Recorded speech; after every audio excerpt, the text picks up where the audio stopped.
오늘 우리가 함께 살펴볼 하나님의 말씀은 사도행전 3장 1절에서부터 10절 말씀 함께 보도록 하겠습니다. 신약성경 사도행전 3장 1절에서부터 10절 말씀 보겠습니다. 제가 가지고 있는 성경으로 신약 190페이지에 있습니다.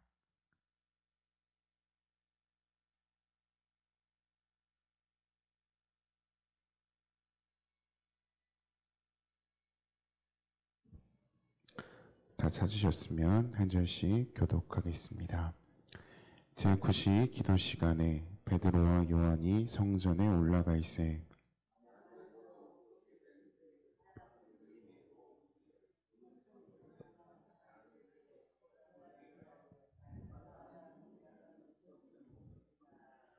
그가 베드로와 요한이 성전에 들어가려 함을 보고 구걸하거늘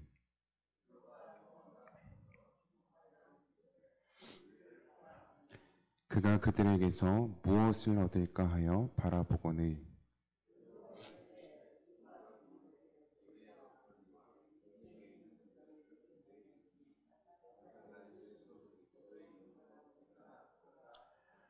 오른손을 잡아 일으키니 발과 발목이 곧 힘을 얻고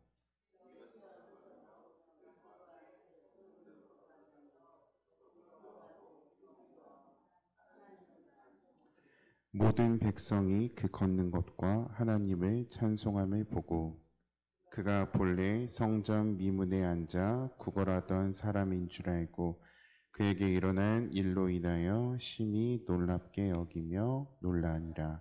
아멘. 오늘 우리가 함께 살펴볼 본문이 기록될 당시의 상황을 잠시 설명드리겠습니다. 예수님께서 부활 승천하신 직후 오순절 성령 강림 사건을 통하여 주의 사도들을 통해 교회가 이제 막 태동되었던 그 격변의 시기를 담고 있습니다. 사도행전의 전반부인 1절에서부터 2장까지는 예루살렘 초대교회가 성립되기까지의 과정이 담겨져 있고 후반부에 해당하는 이제 3장에서부터 7장은 오순절 성령 강림으로 태동한 예루살렘 초대교회가 역동적으로 성장해 나가게 된 성령의 역사의 대표적 예들이 담겨져 있습니다. 그 실례로서 베드로와 요한에 의한 성전 미문 안진뱅이 치유 이적 사건 및 그와 관련하여 발생된 그 일련의 사건들은 죄에 묶여서 신음하는 인간의 영혼이 예수 그리스도를 믿었을 때 그 즉시 자유와 영생 즉 구원을 얻게 됨을 상징적으로 보여주는 사건이라는 것입니다.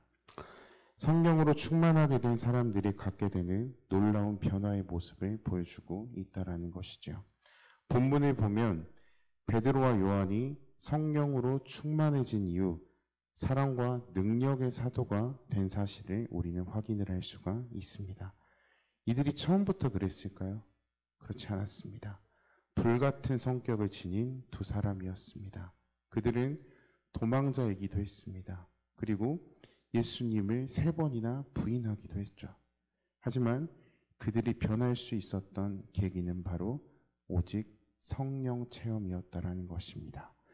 이러한 본문의 내용을 통해 우리가 함께 살펴볼 바가 무엇인지 함께 보도록 하겠습니다. 자, 첫 번째입니다. 지속적으로 기도하는 자가 능력 있는 삶을 살게 된다라는 것입니다. 본문 1절 말씀 우리 다시 한번 함께 읽어보겠습니다. 시작. 제9시 기도 시간에 베드로와 요한이 성전에 올라가 있세. 아멘. 예루살렘에 사는 유대인들은 하루에 3번 성전에 올라가서 기도했습니다. 성전에 멀리 떨어진 곳에 거하는 사람들은 성전 있는 방향을 향하여 기도를 했죠. 그들의 시간 계산법으로 제3시, 6시, 9시는 우리 시간으로 오전 9시, 정오, 오후 3시를 가리키고 있습니다. 당시 막 태동한 초대교회의 사도들이 얼마나 분주했겠는지 한번 상상을 해보시길 바라겠습니다. 성도들의 신앙교육은 물론이고 세례, 예배인도 구제하는 일로 가득가득 차 있었을 것입니다. 그래도 그들은 하루에 3번씩 반드시 하나님과 정한 시간에 하나님 전에 나아가서 기도 드리는 생활을 했다라는 것입니다. 바로 여기에 비결이 담겨 있습니다. 그들이 능력 있는 삶을 살 수 있었던 비결이 여기에 있다라는 것이죠. 주님은 귀신 들린 소년을 치유해 주지 못하고 있던 제자들에게 기도 외에는 이러한 귀신을 쫓아낼 수 없다고 단호하게 교훈하셨습니다. 그리고 주님 자신도 말로만 한 것이 아니라 늘 기도에 힘쓰는 생활을 실제 몸으로 보여주셨다라는 것이죠. 마가복음 6장 46절은 이렇게 말합니다. 무리를 작별하신 후에 기도하러 산으로 가시니라. 누가복음 6장 12절입니다. 이때 예수께서 기도하시러 산으로 가사 밤이 새도록 하나님께 기도하시고, 그러기에 주님께서도 성령의 권능으로 놀라운 능력을 행하실 수 있었더라는 것입니다. 사도들과 초대교회 성도들의 생활 중 가장 큰 특징은 기도를 많이 했다라는 것입니다. 오늘 본문 말씀 가운데 구시에 기도를 하러 올라갔다라는 것은 사도들뿐만 아니라 그 초대교회 성도들 역시 마찬가지로 기도 생활을 그렇게 함께 했다라는 것을 의미하고 있습니다. 사도행전 2장 46절 이렇게 기록되어 있습니다. 날마다 마음을 같이하여 성전에 모이기를 힘쓰고 집에서 떡을 떼며 기쁨과 순전한 마음으로 음식을 먹고, 또 있습니다. 본문 13장 3절입니다. 이에 금식하며 기도하고 두 사람에게 안수하여 보내니라. 그들은 성령 세례를 받고 성령의 권능을 받은 이들이었습니다.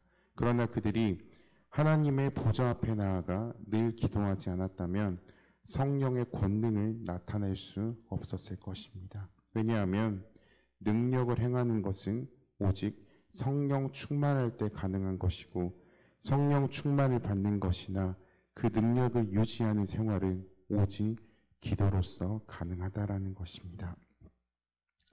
사도행전 4장 31절에 이렇게 기록되어 있습니다. 빌기를 다하매 모인 곳이 진동하더니 무리가 다 성령이 충만하여 담대히 하나님의 말씀을 전하니라. 사도들만이 전한 것이 아니라 무리가 다 성령이 충만하여 하나님의 말씀을 전했다라고 말하고 있습니다. 성령 충만한 상태를 유지하려면 기도가 반드시 필수적인 조건이라는 것입니다. 늘 성령 충만하기를 간구하고 기도로 무장하시길 바라겠습니다. 기도 생활을 게을리하면 나의 정욕과 탐심이 내 영혼을 장악할 수밖에 없다라는 것입니다. 기도는 우리의 영혼의 호흡과 마찬가지입니다. 우리가 숨을 쉬지 못하면 얼마 지나지 않아 질식하듯 기도에 힘쓰지 않으면 우리의 영혼은 반드시 질식하고 만다라는 것입니다. 기도하는 생활을 신실하게 지켜나가시길 바라겠습니다. 그리하며 풍성한 성령의 권능으로 우리가 주 안에서 자유함을 얻고 세상에 이 놀라운 사실을 전할 수 있는 송정소망교회 우리 모두가 되기를 주님의 이름으로 축복합니다. 두 번째입니다. 우리는 불신자들에게 나를 보라 라고 자신 있게 말할 수 있어야만 합니다. 본문 4절 말씀입니다. 함께 같이 읽어보겠습니다. 시작. 베드로가 요한과 더불어 주목하여 이르되 우리를 보라 하니. 아멘. 그 거리는 이미 베드로와 요한을 보고 지금 구걸을 하고 있었습니다. 그런데도 새삼스럽게 지금 베드로와 요한이 Look at me, 나를 보라, 우리를 보라라고 지금 말을 하고 있습니다. 그 이유가 무엇일까요? 구걸이라는 행위에 대한 집중을 잠시 내려놓고 주의 사도인 자신들에게 집중할 것을 지금 위함이었다라는 것입니다. 여기에는 중요한 뜻이 담겨져 있습니다. 베드로와 요한이 말한 우리를 보라는 말 속에는 자신의 얼굴을 보라는 것이 아니라 하나님을 섬기고 있는 우리를 보라는 뜻이 담겨져 있다는 것이죠. 또 하나님의 축복 속에 거하고 있는 우리를 보고 하나님을 믿음으로 행복한 생활을 하는 우리를 보라는 의미 역시 담겨져 있다는 것입니다. 이와 같이 우리들도 자신 있게 믿지 않는 불신자들에게, 또 우리가 연초에 작성한 전도를 위한 태신자들에게 그들을 향하여 나를 보라, 우리 공동체를 보라 라고 말할 수 있어야만 합니다. 주님은 일찍이 성도들이 세상의 빛과 소금과 같은 역할을 해야 한다고 가르치셨습니다. 여러분 그 가르침 다 받으셨죠? 네. 즉 신앙의 모범자, 의의 모범자, 선한 일의 모범자가 되라는 말씀이라는 것입니다. 그래서 세상 불신자들로 하여금 성도의 신앙생활과 의롭고 거룩한 모습에 감화를 받게 하라는 주의 위대하신 지상 명령 중 하나라는 것이죠. 바울은 유대인의 음모로 감옥에 갇혀서 헤롯 아그리파라는 왕 앞에서 재판을 받을 때도 이렇게 말했습니다. 사도행전 6장 29절입니다. 제가 읽어드리겠습니다. 다 이렇게 결박된 것 외에는 나와 같이 되기를 원하노이다. 어떻습니까? 우리 자신 스스로가 이처럼 자신 있게 나를 보고 신앙과 진리의 생활을 하라고 말할 수 있겠습니까? 우리 모두 믿지 않는 이들을 향해 또 신앙을 함께 생활하고자 하는 이들을 품고자 하는 초청잔치를 준비하는 일들을 할 때 우리를 보라라고 담대히 외칠 수 있는 참된 신앙생활을 함께 해나가는 송정소망교회 공동체가 될 수 있기를 주님 이름으로 축복합니다. 세 번째입니다. 우리는 예수 그리스도의 이름으로 영혼의 안진뱅이를 일으켜 세워야만 합니다. 본문 5절에서부터 7절 말씀 다시 한번 읽도록 하겠습니다. 함께 읽겠습니다. 그가 그들에게서 무엇을 얻을까 하여 바라보고는 베드로가 이르되 은과 금은 내게 없거니와 내게 있는 이것을 내게 주노니 나사렛 예수 그리스도의 이름으로 일어나 걸으라 하고 오른손에 잡아 일으키니 발과 발목이 곧 힘을 얻고. 아멘. 이 사건을 보고 있으면 저는 가슴이 굉장히 뜨거워지는 그런 경험을 한 적이 있었습니다. 또 도전을 굉장히 받는 구절이기도 하고요.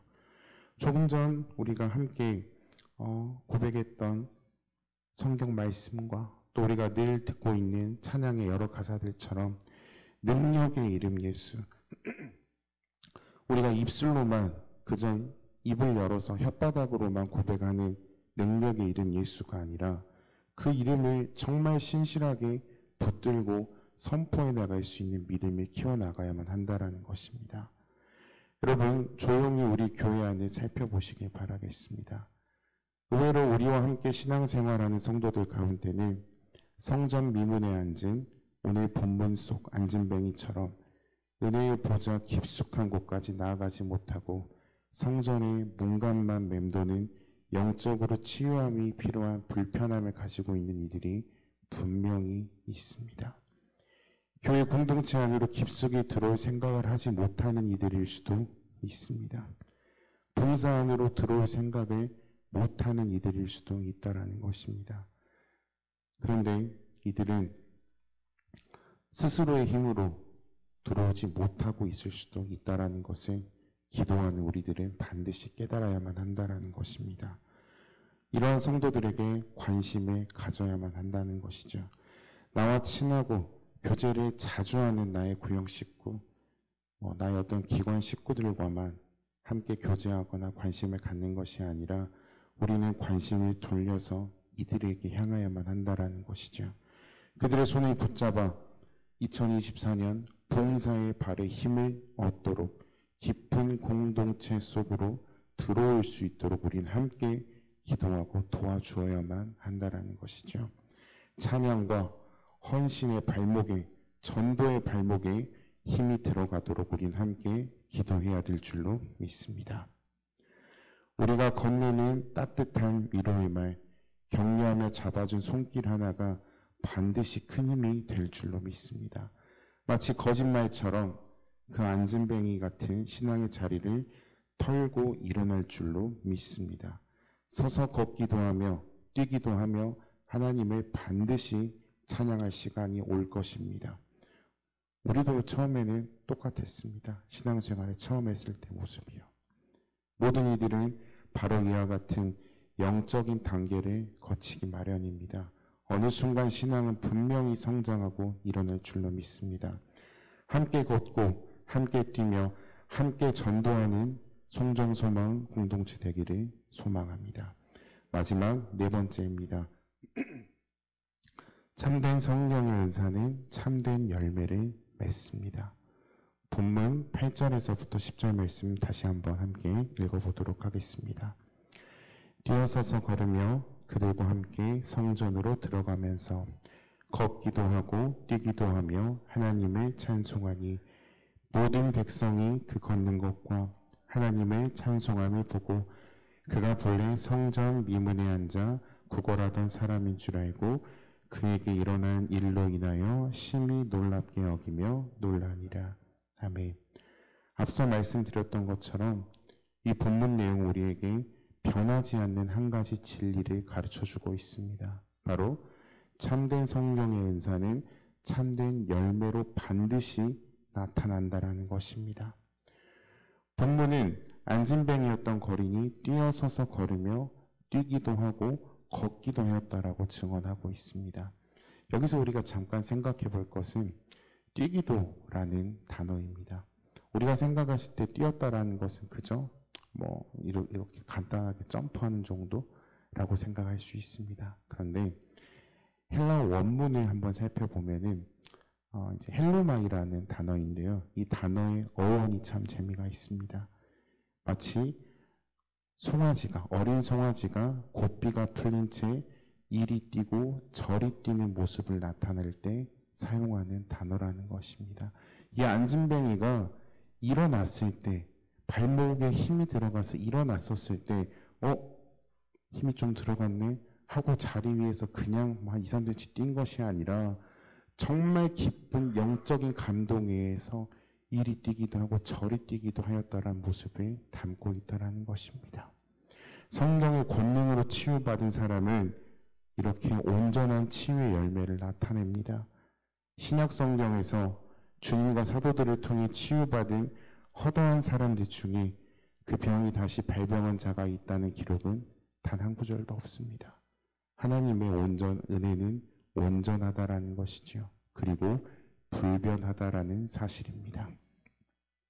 그리고 참된 성령의 은사는 그 사람으로 하여금 하나님을 예배하게 하고 찬미하게 만드는 열매를 반드시 맺게 한다라는 것입니다.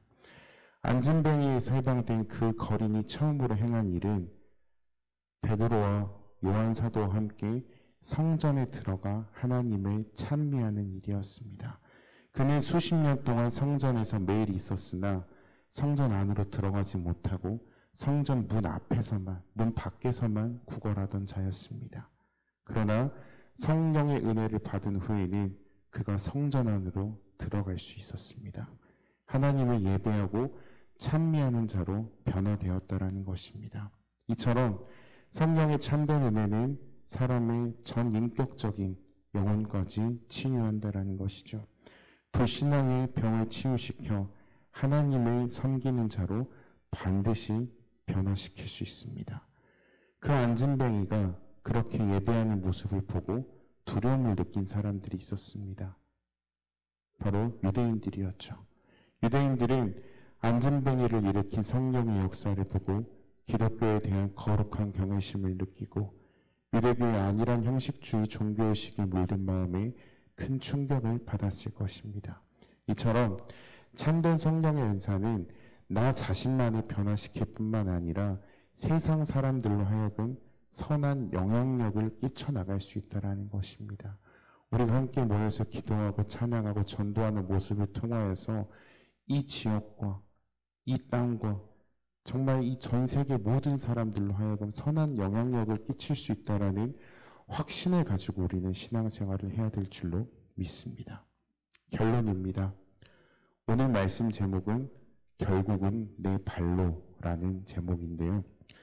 치유받은 안진뱅이 거린은 베드로와 요한 사도를 통해 체험한 성령님을 환영했습니다. 온전히 받아들였다라는 것이죠. 육체의 치유함만을 받고 세상으로 나아가 이때까지 못했었던 것들을 하지 않았습니다. 그는 자신의 발로 스스로 성전 미문에서 성전 안으로 들어갔습니다. 변화된 나의 육체를 성령님의 감동과 함께 자신의 의지적으로 주님을 향한 좁은 문으로 향했다라는 것이죠. 성령의 역사는 그의 삶의 바꿈과 동시에 그의 두 발이 주님을 향한 삶으로 향하게 만들었습니다. 누군가의 손에 이끌려서 억지로 들어간 것도 아니고 누군가의 도움으로 인해 원치 않았으나 울며 겨자 먹기 식으로 들어간 것도 아니었습니다. 변화된 그의 영혼이 성령님과 동행하는 그의 삶이 그의 발을 직접 이끌었다라는 것입니다.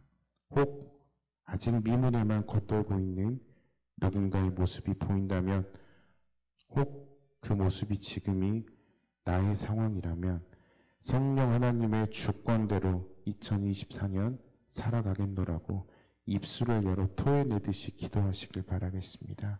간구하시길 바라겠습니다.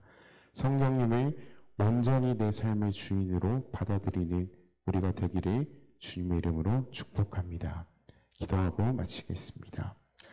사랑과 은혜가 충만하신 하나님 아버지 참으로 감사합니다. 말씀을 통하여서 늘 우리의 삶의 방향의 지표를 삼아주시는 하나님, 우리가 이 말씀을 붙들고 더욱더 기도하며 나아갈 수 있는 송종소망 모든 지체들 될 수 있도록 하나님 축복하여 주시옵소서. 특별히 기도하는 이들의 입술과 두 손과 두 발목에 힘을 더하시사 성령님의 권능을 나타낼 수 있는 놀라운 삶을 살아갈 수 있게 해주시옵고, 그 권능으로 말미암아 2024년 더욱더 헌신하고 전도하고 봉사할 수 있는 우리 삶이 되기를 하나님 온전히 받아주시옵소서. 하나님 이 시간 또한 함께 1000번째 예물 드린 이들이 있습니다. 하나님 드린 이들의 손길 위에 축복을 더하시사 하나님의 시간 속에 하나님의 계획 속에 이루어져 나가고 하는 모든 것들 능히 충만하게 이뤄나갈 수 있는 삶이 될 수 있도록 하나님 축복하여 주시옵소서. 감사드리며 이 모든 말씀 우리를 억만 죄악 가운데서 구원하신 살아계신 우리 주 예수 그리스도 이름으로 기도합니다. 아멘.